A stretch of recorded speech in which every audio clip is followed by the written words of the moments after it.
To the video lecture on Euler's column theory that we studied in the subject Mechanics of Structure. So first, what is column and strut? Column or strut is a compression member in which length is considerably large compared to the cross-section dimension. You can see in this image, this is one column whose length is considerably large compared to its lateral dimension. Column denotes the vertical member in compression, and column is a vertical member subjected to axial compressive load. So along the axis, the load is acting, and in case of long compression member, the load causes the column to bend and the stresses are affected by the deflection produced. So because of this compressive load, the column gets compressed in axial direction, or we can say it is direct compression, but this direct compression is very negligible compared to the bending of the member. So because of this compressive load, the column will bend, and the stress due to the direct compression is very small compared to this bending stress, and this phenomenon of bending is called as buckling of the column. So generally the long column is get failed by buckling action. So these are some photographs. Here we can see there is a buckling of tube under the crushing, and this is the one buckling of water reservoir of columns. So these are the buckling of steel columns because of the compressive load. So failure of the column or strut. When the column or strut is subjected to compressive force, then we can find out the compressive stress induced in the column as sigma is equal to P by A, where P is a compressive force and A is a cross-sectional area of the column. Column and strut which fail by buckling is analyzed by the Euler's theory. So before going to Euler's theory, let us discuss first crippling load. So this is the column which is nothing but a short column failed by crushing action, and this is a slender column, or we can say long column, which is failed by buckling action. So when the column of or strut, when the length of column or strut is large as compared to its lateral dimension, so we can say a long column is generally failed by lateral deflection, or we can say buckling, rather than direct compression in a short column. The lateral deflection in a long column is termed as a buckling, and in contrast, buckling is very negligible in short column. The short column will be failed by due to crushing, and once the member shows the sign of buckling, then it will lead to the failure of column. This load at which member just start to buckle is that load is called as buckling load or critical load or crippling load, and the buckling load is always less than the crushing load. So let us start with the Euler's column theory. Column and strut which fail by buckling action is analyzed by the Euler's theory. The first solution for the buckling of long slender column was published in 1757 by the Swiss mathematician Eulers. So Eulers made some assumption in the theory of column and strut. The first assumption that the column is initially perfectly straight and is axially loaded. Column section is uniform and material is perfectly elastic, homogeneous, isotropic, and which obeys the Hooke's law. Length of column is very large as compared to the lateral dimension. The direct stress is very small as compared to the bending stress corresponding to the buckling condition. Self-weight of the column is negligible and the column will fail by buckling action only, and the joints are frictionless. So there are some types of end condition of the columns. So in actual practice there are a number of end conditions for column, but we shall study for Euler's column theory on the following 4 types of end conditions. That column will have both end hinge, second one is both end fixed, one end fixed, other end hinge, and one end fixed, other end free. So the first case is the column which is supported on hinge support, both end hinge support and subject to compressive force, that is column with both end hinge. Then it will start buckle like this, that the lateral deflection will be large at the center of the column and it's gradually decreasing to the end. So this is taken as a general case for the deriving the Euler's formula. Then the second case is column with one end is fixed, that is at A, and other end is free. So when the column is having other end free and subjected to compressive force, then it will start buckling like this. The lateral deflection is 0 at this fixed support, but it will get increased towards the free end like a cantilever beam.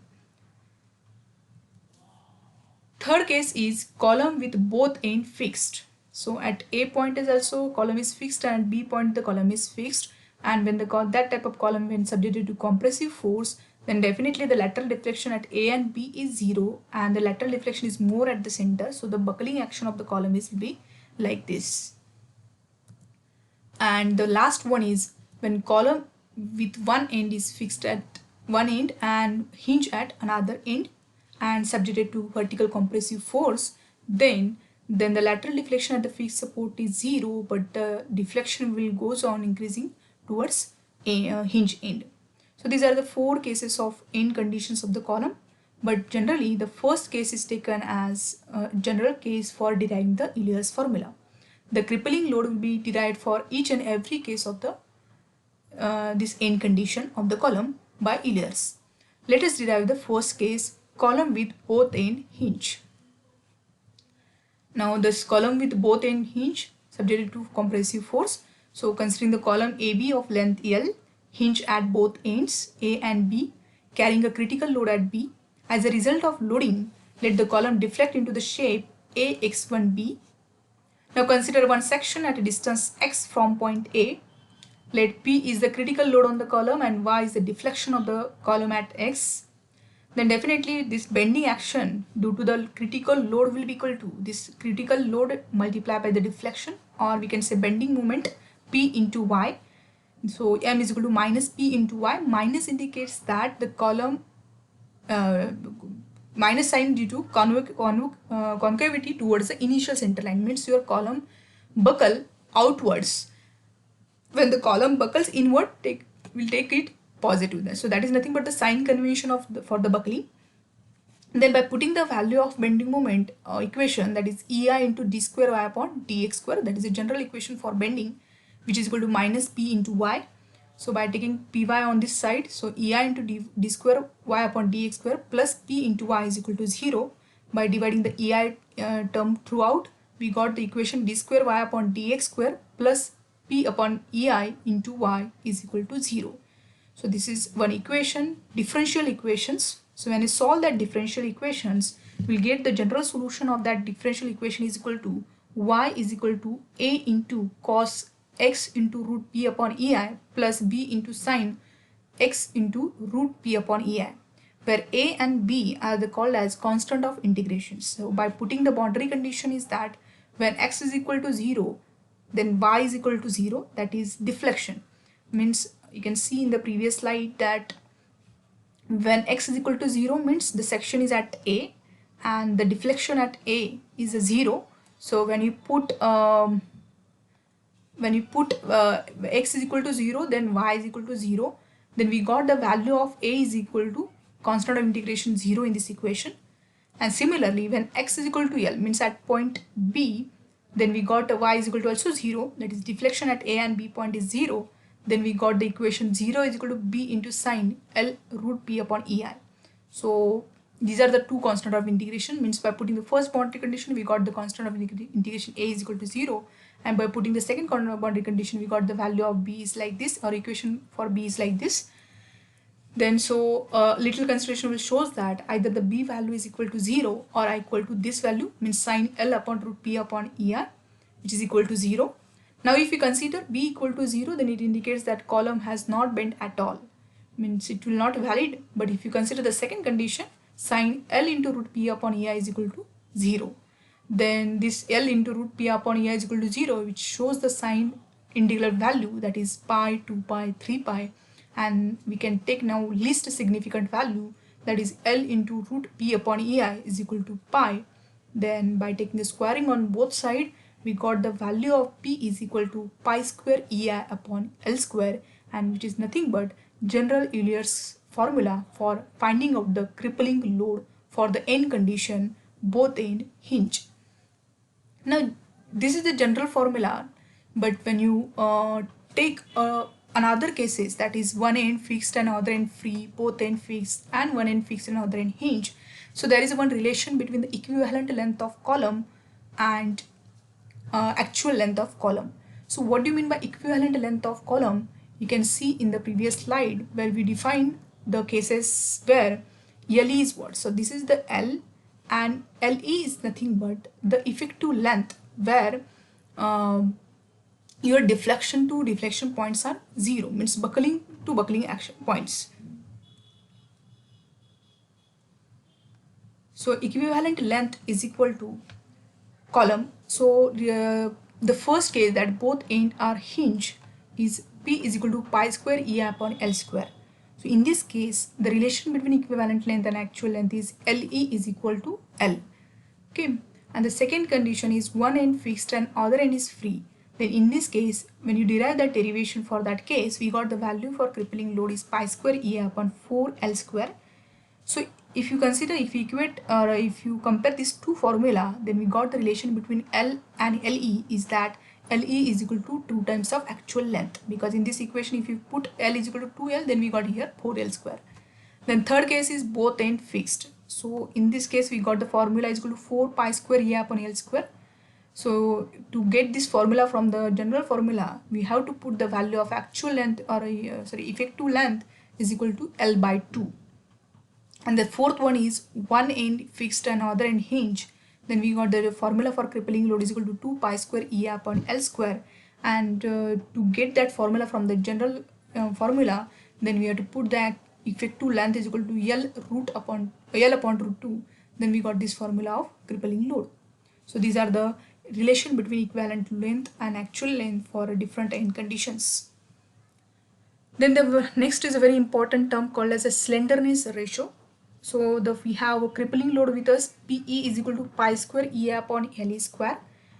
We know that the buckling of the collar under the crippling load will take place about the axis of least resistance. So we substitute the value of I in this equation, that is I is equal to AK square, where A is the area of column and K is the least radius of gyration in the above equation. So by putting the value of I here, pi square E into AK square divided by LE square, then by taking K on the denominator, we got the value pi square EA divided by LE upon K square, where the ratio of this LE upon K is called as slenderness ratio.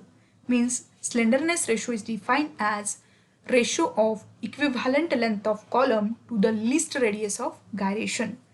As it is a ratio of length to length, then that slenderness ratio does not have any units. Then let us discuss now the limitation of Euler's formula. That we have this formula with us, Euler's crippling load is equal to pi square EA upon divided by LE upon K whole square. Then we have crippling load, we can find out the Euler's crippling stress also, that is sigma E is equal to P by A. So by putting pi square EA upon LE upon K square divided by A get cancelled, then the equation remains pi square E upon LE upon K whole square. So if you observe this equation carefully, it indicates that as the crippling stress is high, then the slenderness ratio is low. Means this equation slenderness ratio is inversely proportional to the crippling stress. Means as we have the value of length of column is more, then stress will be less. Means in long column where the length of the column is more, then the crippling stress will less.